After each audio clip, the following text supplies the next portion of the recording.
κι εγώ. Είναι δυνατή στο Microsoft. Are we ready? Ready. Okay, so let's dig into the next panel discussion of the morning, how to protect against EB threats on board and onshore shipping companies. Moderator, Dr. Anna Vazintari, ICT Manager of Unisea Shipping. Thank you. Hello to everyone. It is a real great honor to be moderating this panel today. These esteemed professionals in the ICT field of the shipping industry, Giampiero, Nikolas, Matthew, Konstantinos, and Michalis. My name is Anna Vazintari. I'm the ICT manager of Unisea Shipping. I have graduated from Electrical and Computer Engineering School of National Technical University of Athens. I hold a PhD from the same university in the networking and communication field. I've been in the shipping industry the last 15 years, and as cybersecurity is a really hot topic now for all of us, I'm also attending the Cybersecurity and Data Science Master degree from University of Piraeus. I'm passing the lead to our esteemed panelists now for presenting themselves before starting our really valuable conversation. Starting from Giampiero, then Thank you. My name is Giampiero Soncini. I'm the managing director of a company called Oceanly, providing performance solutions, especially in this period, emission control solutions to the maritime market. And I've been 53 years in shipping. I hope last one will be the last one, because I'm turning 70. And honestly, even if I always loved shipping, I think it's about time that I leave the scene to somebody else. But I've always been also in IT and shipping, so it has been quite a run. I started by connecting two computers with the optical fibers in 1978, and that was pretty ahead of its time. And everything I've done in my life has been related with computer and ships. And I also manage and partially own for a long period of time a company called Spectec, which delivered a software called Amos. And I left them in 2016 to create Oceanly, and I'm on my last stint. Nikolas. Hello, I'm Nikolas Manousis. I'm an electrical and computer engineer. I have a master's in construction management. I have been in ICT business for 20 years. Young kid. Yeah, I'm pretty young, yeah. And I had created my own software company, and now I'm a member of a group and manager director of Alpha Omega Z, which is a software company and specializes in cybersecurity solutions. Thank you. Matthew? Hello, I'm Matthew Maheras. I'm the CIO of Metrostar Management Corporation, a tanker owning and managing company. And I'm also the Vice President of AMMITEC, which is the Association of Maritime and IT Managers in Maritime. Thank you. Konstantinos? Konstantinos Stais, as we discussed before, IT Manager, Pleiades Shipping Agents and Security Officer. Third shipping company after Olympic Shipping and Thenamaris, so now I am in shipping, I think, almost 15 years. Before I was in different sectors. And Michalis? Hello, my name is Michalis. I'm working for TMS Group. I'm leading the ICT and cybersecurity, trying to add value in the business, and I'm working for the maritime sector for the last 14 years. Very nice. And this is where I will start from. Based on the experience you have already gained from this journey in cybersecurity in the shipping industry, what would you claim to be the most important parameters that the shipping companies should take into consideration for building their strategy or being cyber protected at the end of the day? I think that more or less the participants have already highlighted the main things. I'm very happy that I can share my thoughts. I think that are 5. The one is to identify the risk, so the risk assessment is mandatory and this should be integrated into the decision-making process when it comes to technology. So when it comes to technology, we need to invest in technologies that can enhance visibility and automation. When it comes to people, we need to go beyond traditional training and talk about cybersecurity culture. We need to engage more and more people.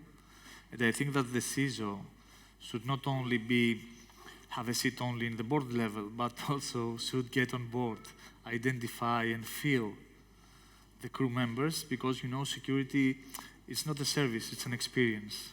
And we need more and more people to be engaged to this journey, as you already mentioned. The fourth is that we need to challenge ourselves in terms of incident response and recovery. We need to invest in a continuous improvement process. And the fifth element for me is that we should start thinking that we need to secure together. This is called, let's say, collective cyber defense, collective cyber protection, collective cyber response. Because, for example, if TMS is secure and another third party is not, then we will have a problem.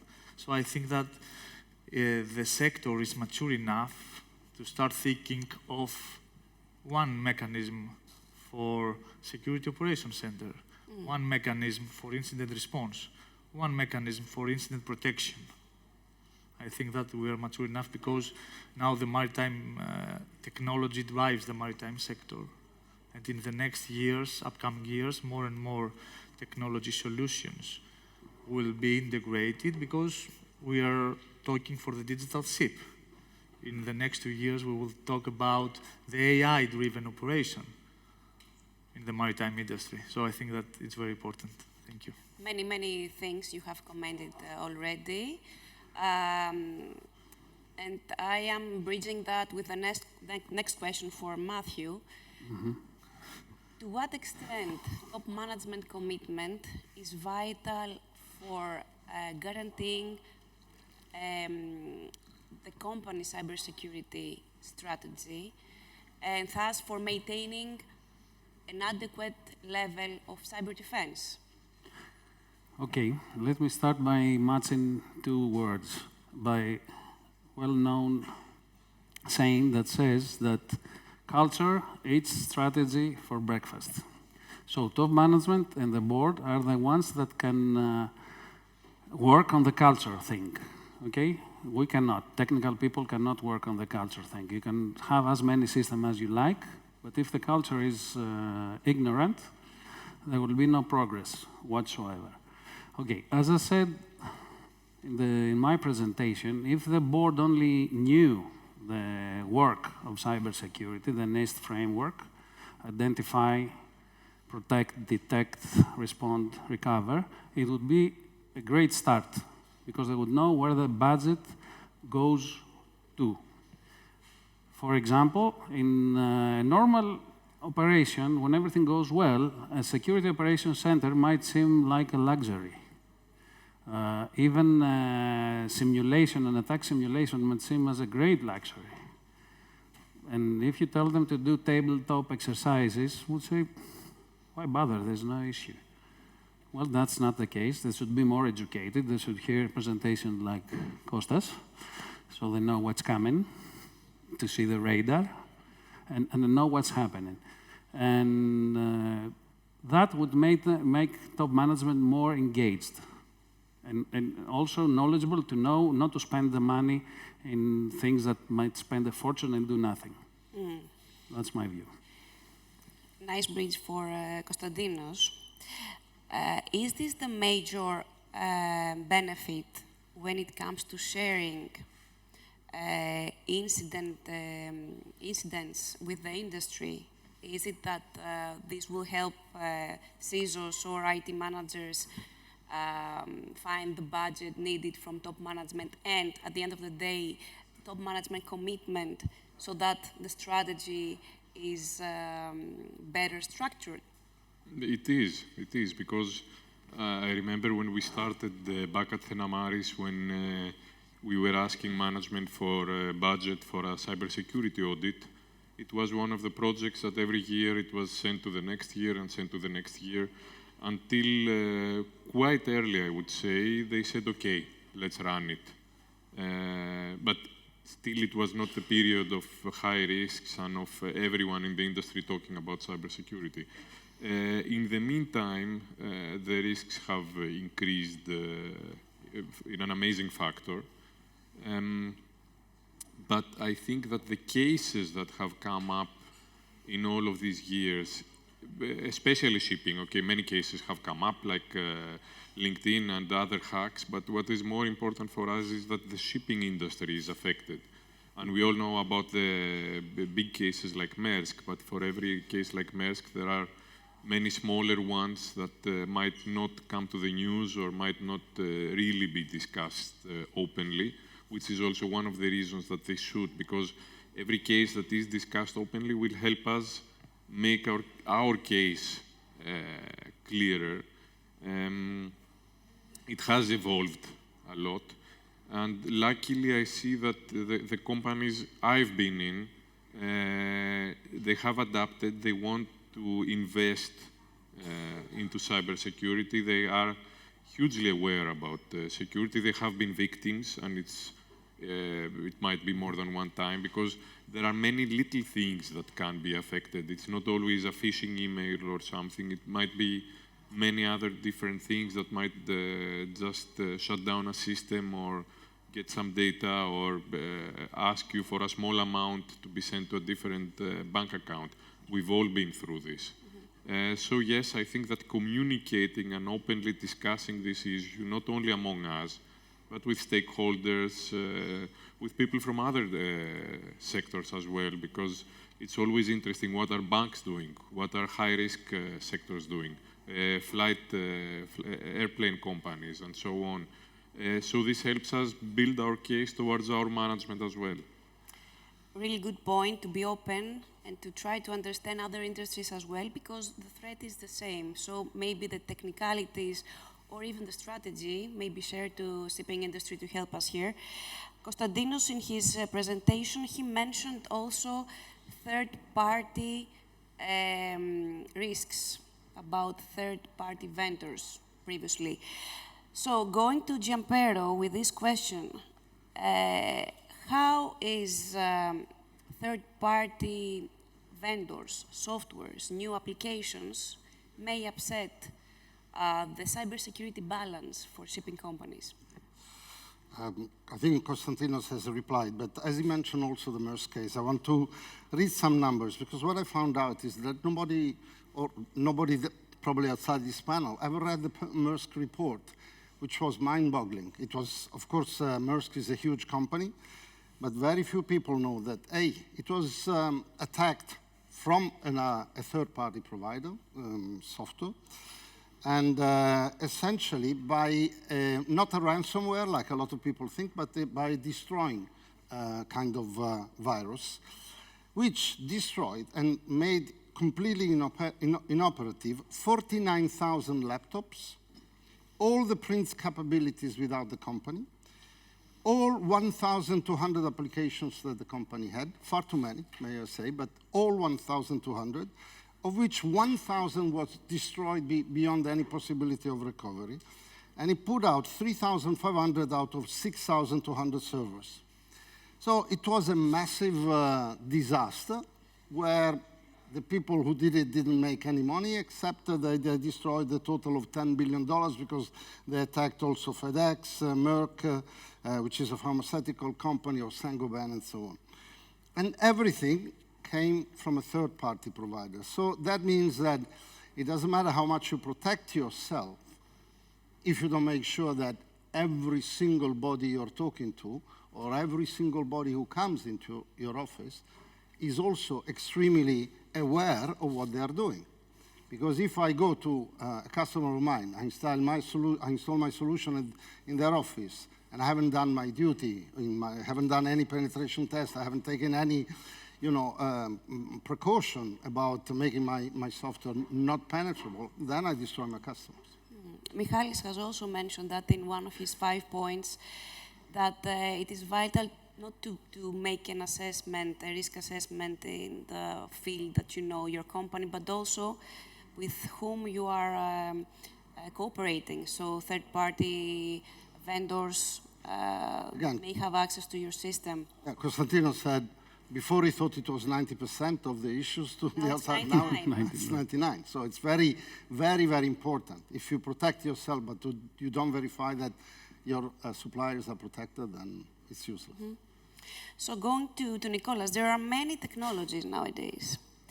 We started from an antivirus, then we went to EDR, and then now NDR and XDR solutions. By employing a solution like that, simply a technical solution, is it enough? Is it sufficient for a company to be cyber protected, or it requires many other things that the technical measures just complete the whole view of cybersecurity for a company? It's a very good measure to have such a solution, but as mentioned before and from the other speakers and from, first of all, there is a collectivity. In order to have a cybersecurity environment, you need a lot of pieces to put together. First of all, you need the people to be aware, to know what they're doing.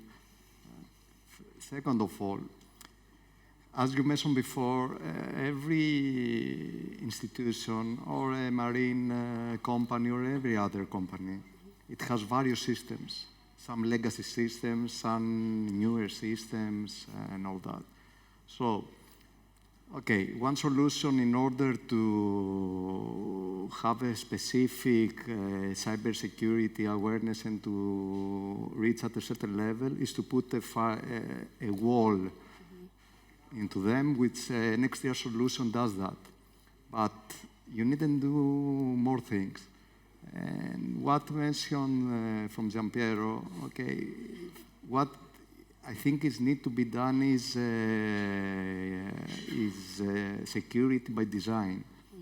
All the appliances now, because now we're talking about the IoT age, you know, we're talking about that in a few years with 5G, with Starlink for the ships, and everything will be handled, all the information, a lot of information will be hidden by machines, by sensors who will give data, and they will provide us the data to make the decision making. So if software and hardware, your vendors, your third-party vendors are not digitally, they have design, the security design is from the early start, but we follow the classic, what we do now is, for example, when we develop a software, we develop the software and then we started doing some penetration testing and we add some security patches and stuff in order to complete it.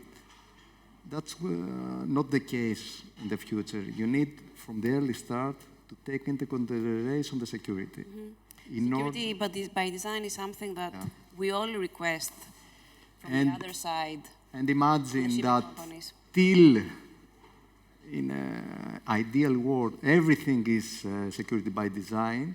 You need then products like OpenXDR products to protect you from the majority of the threats. We had one circular where we hoped that it will take place, but it was withdrawn from the association societies. It was withdrawn, and we're waiting for the revision in the Q4 of 2023.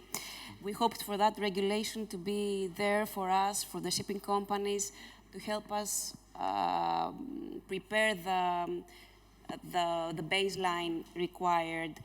And we're just hoping that it is taking place. So going to that point, Giampiero, how much do you think that regulations in the industry, cybersecurity regulations, or recommendation best practices help the industry build a culture, the mentality, or even a cybersecurity baseline? I have to copy a beautiful sentence from Matthew, and I'll change it a little bit. And I will say that the culture or the knowledge of the individual will eat any regulation, if not for breakfast, maybe for lunch. Okay. The issue here, yeah, there are regulations. There is the MSC 428. There is the ENISA, the European Center, let's say, for Cybersecurity. They've issued rules and regulations. But they're boring, and in any case, I don't think that any seafarer has ever read it, and I believe that no manager has ever read it except the people who have to work with it on every single day. I think that the real problem only happens when you are hit. My wife has been hacked. We were moving from Cyprus to Italy, and she got a mail from the company which was moving and said, can you please pay 50% of the invoice? It was 1,400 euros, so it was no big deal, she paid. The day after, she got the mail from the company and said, would you mind paying it again because the IBAN was wrong? And my wife said, well, send me back the money and I will do it. And the guy was, I don't know, writing mails, and then I heard my wife, cursing a bit. And what happened? I intervened, and I checked everything from the mail, the message, etc., and I saw something from Nigeria. So I blocked everything. We called the dispatcher, and he said, I don't know which mail you're talking about. So we went there, and he had been hacked. Once this happens, once bitten, twice shy, is the best way. And the only way to make this into the heads of everybody is to basically hack them, from our role, and show them how easy it is. Because there is one thing that we have to learn. It's never a matter of if, it's always a matter of when. We will all be hacked. They're becoming smarter. They are becoming really shrewd. I have on my mobile phone a message from my bank system in Italy, and it's a phishing message. And it comes from the bank, and it says, there's been a non-right access, please click on the button here. I went to the bank, and I said, it comes from your system. And they said, yes, they're much smarter than us. This is Banca Intesa, not to blame them, but to say that the largest bank of Italy cannot fight back as the hackers. So if we don't hammer it continuously to our people, rules are going to be totally useless. So you believe that a regulation will just be it will help complementary, it will help regulations are CYA. Culture is on the awareness part of all the people consisting a company, correct? I think that regulations in this case apply the CYA principle, which is cover your ass principle, which simply means that if I do it, I have done what the regulations tell me to do, so I'm safe, I will never be fired. In reality, I think we have to do a step more, but it all comes from the top. It doesn't come from us. We are all convinced it's our job, we try to do it, but then we go, in my experience, when I go to the CEO, it's much more what I heard at the very beginning. It takes time to convince them to spend money. And it's not even that amount of money, but it takes time. Correct? Yes. Yep. Very, very nice. You mentioned something that I will ask now Michalis for that. It is really difficult to convince top management and so on. This is one point of question that I would like you to comment. If this is that difficult and what it requires to convince them. And the second part is the incident response. Okay, thank you for this question. Who believes that the shipping owners cannot afford cybersecurity costs? Nobody. Of course, they can afford. They are not usual to, let's say, to spend money in cybersecurity. But of course, they can afford. So I think that we should think like the Gen Z. We should not be afraid to be rejected. And again and again and again, but we need to assess our posture. If we have done something good for our offices, we should replicate this to the vessels. And then we should be able to engage them more. So it's about assessment, engagement, of course, and share, and be open, like Konstantinos. I'm very happy that Konstantinos presented the case to us. It requires guts to do so nowadays, because we keep on being anonymous, and we don't want to be exposed because we think that this will harm our reputation. But at the end of the day, this is how we will strengthen the industry, by cooperating with each other and exchanging information. And, you know, sorry for the interruption, I think that we are using the word invest. But I think that Nikolas mentioned, it's not about investment, it's about design. We need to design a secure operation, not to invest in security for the operation. So I think that we should start using the right words. Design a secure maritime operation. The ship owners doesn't want, so it's okay. It's okay for them to accept the risk, but they should first know the risk. Exactly, this is very important. So someone has to do that, and this requires some skills, though. Are we prepared as IT managers to do this step and assess the risk and present them to top management? So this question goes to Konstantinos. This dynamic environment, cybersecurity, for sure requires upskilling and reskilling. Who should be upskilled and reskilled? Do we also need, as IT managers, more soft skills and communication skills to reach top management? We do, and our colleagues need as well. So imagine, I guess you're all in the industry for a while, imagine 5 or 10 years ago talking about cybersecurity sessions to our colleagues. Nobody would care and nobody would do them. But the same applies to us. IT is a sector that needs constant learning, but the same applies for cybersecurity, the same applies for IT in shipping. You need to live by learning. Because again, now we thought that, okay, we are secure. You see that something happened and we are not secure enough.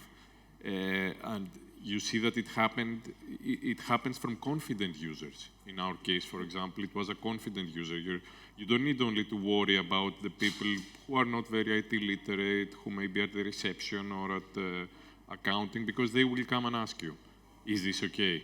The confident users are the danger. So you live by learning, that I don't need to only focus my everyday efforts on this specific part of the company, accounting, because they're handling money, but on everyone, and even top management. They might be the top management, but they need to be aware. So the same applies for us and for our colleagues. There are many ways to be trained. There are many ways to learn and learn and learn. For me, the best way is through other companies. Find solutions, ideas that you like. Discuss all of the time. Matthew, what are you using for this? Is it good? Is it bad? Which company are you working with? See if it fits you. Discuss it with your colleagues. See if your colleagues are interested in doing new stuff. And this way, I think we are living by learning. This happened to us last week. We found out that there are 5 or 10 different things that we can do. 5 things that will not cost us money. Other 5 things that will cost us money but might be useful. So this means, again, new solutions, new technologies, updating our licenses, whatever, discussing about our anti-spam system. Was it good enough or was it not good enough? And this applies for the whole department. Because you need to know that all of your department, all of your colleagues, whatever they do, they need to adapt. Be it for security reasons, be it for compliance reasons. Many times I'm hunting after them because I say, okay, you may not agree that this is needed or this might be overkill, but we need it for compliance because somebody will come and hunt me and tell me where is your patching or where is your policy. So yes, we need to be reskilled and upskilled all of the time, but not only IT. Sorry, Anna. We have a question that is linked to your last two questions from the guest. And the question is open to anyone that can answer. Does management consider sufficiently an annual budget for continuous personnel education on board and ashore when it comes to cybersecurity, or priority of the budget is to buy mainly security system apps and softwares? Who wants to? May I start? Who would like? I will start, okay. So for sure, for onboard seafarers, there is a budget, but I think it's rather commoditized these days. It's just another part of CBT, computer-based training, that the mariners go through. And we have bad experience from that, okay? For example, a captain was asked if you have a different IoT network, which is obligatory these days. And he said, what is IoT? And it was in the policies, in his training, in his checklist, everywhere. You couldn't go about the vessel without stumbling upon IoT. Yet he responded to the vetting inspector, what is IoT? So it's commoditized on board the vessels because they also get training about everything, about victualling, about safety. Safety is important, the other safety, I mean fire and gas and everything. In the offices, of course, there is a budget. I would say moderate these days, because a real training would also include exercises and attacks and things like that. So I guess that's the answer. This question is, it's okay for you. I mean, if there is a budget, we take the appropriate technical measures. But I think that it's not enough just to buy something. Implementation is also important. Having a good support for a solution is more important than the abilities of an XDR, the capabilities of an XDR. Are the third-party vendors ready for making solutions that would match the culture, the plan, the assessment of a company in general, and of course for the shipping industry as well? I think we should look it on the other way. We should not look what the vendors are offering, and we should match our design and our policy to that. First of all, let me take it one step further, and what I mentioned before.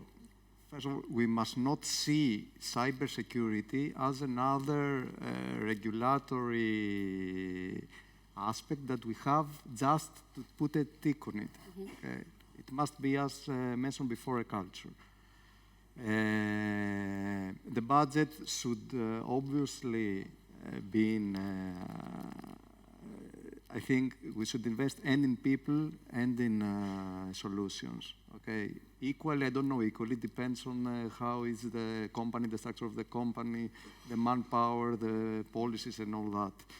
But in order to come to your question, we need to take steps, okay? We cannot, I think that in many, because as Alpha Omega Z, we deal with a lot of industries, not only with maritime, but there's a lot of differences, but generally in the cybersecurity sector, I think we are at the bottom, okay? We cannot go from the bottom to the end. So we have to take some steps. We have, first of all, to secure our infrastructure, our critical infrastructure. We have to secure our mainly everyday procedures. As Giampiero said, you must be, if someone thinks that he won't be hacked, he's living, I think, in another world, because AI is progressing. Adversaries are becoming more sophisticated. Sophisticated, and we're always back. So we must start talking about cyber resilience. What measures we need to have in order, first of all, to mitigate the risk. So in order to do that, we have to take solutions like XDR, which helps a lot because there is a certain, as Dimitris, my colleague, said before, it's a value for money solution because in a certain screen you can see everything and you can make from identity reporting and all that. And except for mitigating the risk, we have to take measures in order to get back on and to work for the same day. This is the incident response because it's really important. We will all get hacked. Yeah. So what happens next? What are the plans that need to be there? Playbooks, runbooks that need to be there for us and get us back to work. Yes, that's why what we need to do is, because I think the hackers, the ethical, generally the industry is progressing very much and they are very sophisticated. We need to collaborate, to have partners. We cannot do everything in-house, and especially the small companies. We have to have partners to build trust with partners in order to create a situation. Of course, you need to know how to select these partners because it's a power that we have that by selecting third-party vendors that they know what they do makes better good for the industry. Yeah. So this also goes back to ICT managers, how skilled they are to understand, or whoever has that role, maybe the CISO, to understand what needs to be done by the other side and select the best ones. And this is something that would help also everything that we said here. The security by design, the assessment, how cyber secure the third-party vendors are. And this reskilling and continuous upskilling that this dynamic nature of cybersecurity requires is constant. It never stops. Yeah. I'm lending from the previous panel regarding AI and machine learning and all these technologies that have been heard and are also in favor of our adversaries, but also in favor of many solutions we have. So, going back to Michalis, do you find it challenging, the fact that AI is being employed by many solutions on board and ashore? Maybe on board, let's focus on that. And this requires continuous strengthening the perimeter of the cyber perimeter. Is it a challenge that the AI is being employed by platforms and software and the collection of data being brought back to the office side? How do you deal with this? In terms of security? In terms of cybersecurity, yes, these challenges. For the start, no, it's not challenging. I think that, we support people that they're utilizing the systems, not only the systems and the platforms. So the challenge is to train the people to start integrating the AI capabilities to their culture, start communicating with other departments that are the decision makers for these platforms in order to have full visibility and understand what they want and what do they need.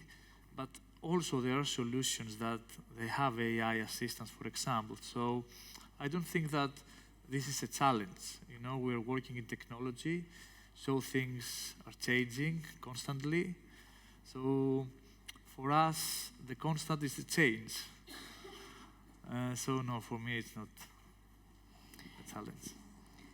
Sorry, Anna, we have a moment for one last question from our guest.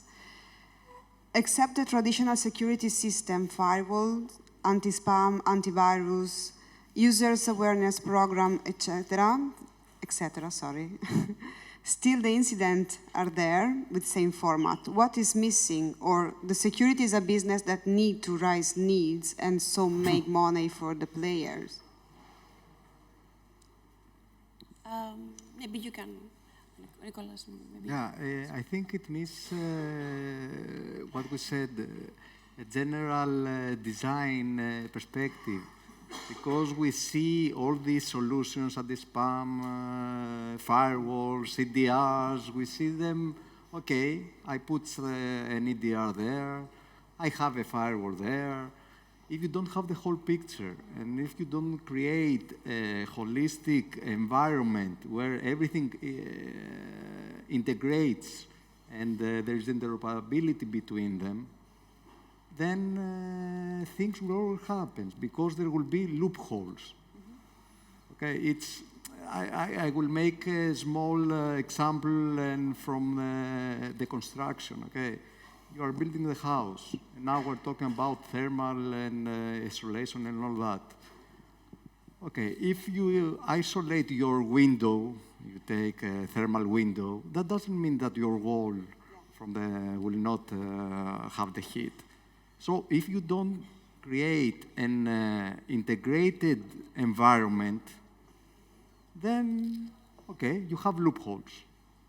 That's what I was talking before, that you need to have, first of all, a defense system all over it, and then you need your inner organization to make it work as an organization, not as specific parts.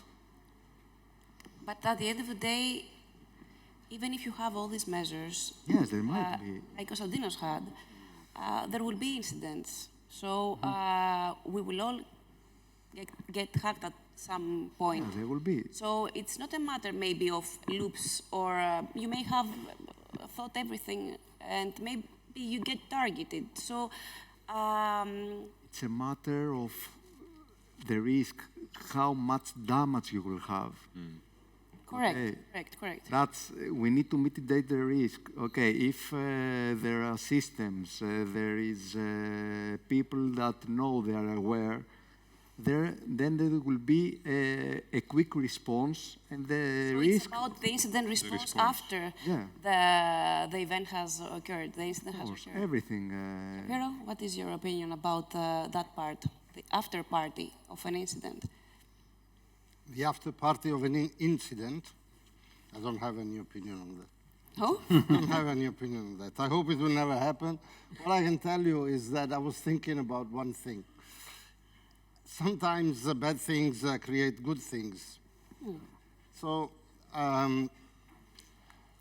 it's news that I read 2 days ago. Because of the incredible increase of cybercrime in Europe, but specifically in Italy. So I live in an isolated place near La Spezia, a port of Italy. In the first roughly 30 years that I lived there, I've been robbed in my house 13 times because it's isolated and people were coming, visiting and taking it. I was even leaving things as I take it, just don't destroy everything.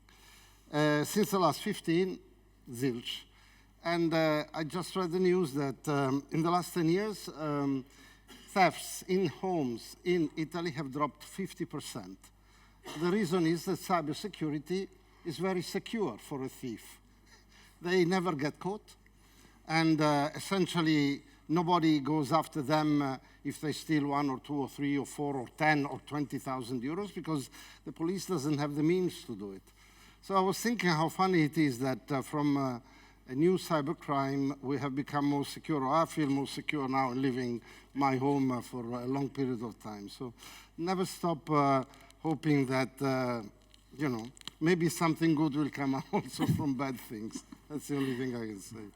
So just to... Final comments from everyone. Thank you. To sum up, I would like to stay in today's really valuable sharing of information of Konstantinos. Really valuable. Thank you for that. Thank you for being open. So a last comment from all of you regarding just the main parts of what you would like to mention at the end of our panel. Who starts? Michalis? No? Okay. For me, I think that we should think in securing collectively for the maritime sector. This is what I mentioned in the start, as a sector, not as TMS or as a third party or as a class. We need to think collectively in cybersecurity. Nice. Konstantinos? I fully agree with this and all of the comments. One thing that I remember when I started in shipping was that the admin at Tenamaris told me what you need to be sure about is your backup. So whatever else you do, be sure that you have a backup of your data.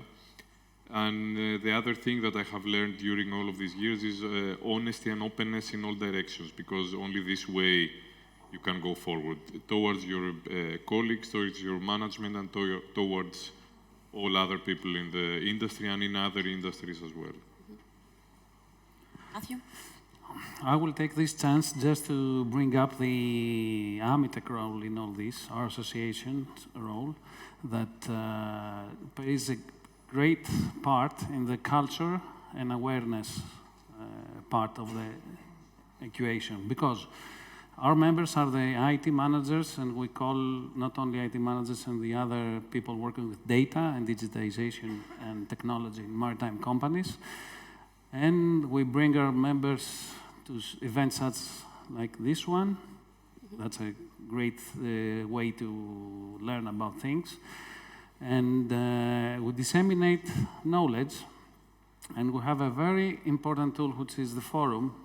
It's a closed forum, only to full members, meaning actual people working in maritime, in IT, where many things would not be known if this forum didn't exist, like the value chain attack I mentioned earlier.